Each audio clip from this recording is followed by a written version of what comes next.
Welcome to స్వయం పాకం. ఈరోజు ఆలు జీరా కర్రీ చేసుకోవడానికి బేబీ పొటాటోని ఒక పావు కిలో తీసుకొని బాగా శుభ్రం చేసుకొని కుక్కర్లో వేసుకొని 3 విజిల్లు వాటర్ వేసుకొని 3 విజిల్లు ఇచ్చుకోవాలి. ఇప్పుడు ఒక ప్యాన్ తీసుకొని 1 టేబుల్ స్పూన్ ఆయిల్ వేసుకొని 1 స్పూన్ బటర్ యాడ్ చేసుకొని 2 టేబుల్ స్పూన్ల జీరా వేసుకోవాలి.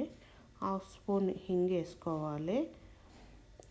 బాగా మిక్స్ చేసుకోవాలి. తర్వాత వెల్లుల్లిని చిన్న ముక్కలుగా కట్ చేసుకొని కొంచెం వెల్లుల్లి వేసుకోవాలి. అలాగే 1 ఇంచు అల్లాన్ని కూడా చిన్న ముక్కలుగా కోసుకొని వేసుకోవాలి. 2 పచ్చిమిర్చిని సన్నగా కట్ చేసుకొని వేసుకొని బాగా ఫ్రై అయిన దాకా వేగించుకోవాలి. ఒక 2 ఎండుమిర్చి తీసుకొని ముక్కలు తురుముగా వేసుకోవాలి. 1 రెమ్మ కరివేపాకు వేసుకొని బాగా వేపుకోవాలి. రుచికి తగ్గంత ఉప్పు వేసుకోవాలి.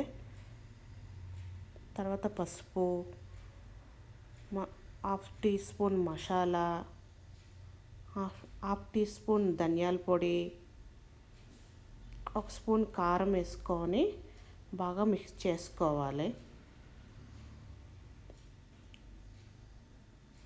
ఇప్పుడు మనం ఉడికించి పెట్టుకున్న బంగాళదుంప ముక్కలు వేసుకొని బాగా మిక్స్ చేసుకోవాలి.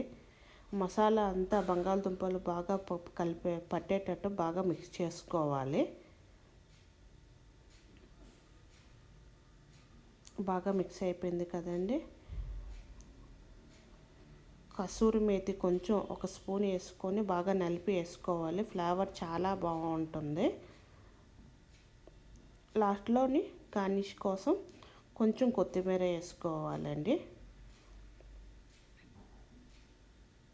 బాగా మిక్స్ చేసుకోవాలి. అయిపోయింది ఆలు జీరా కర్రీ. దీన్ని పప్పుచారుతో కానీ చారుతో కానీ నంచుకుంటే చాలా బాగుంటుందండి.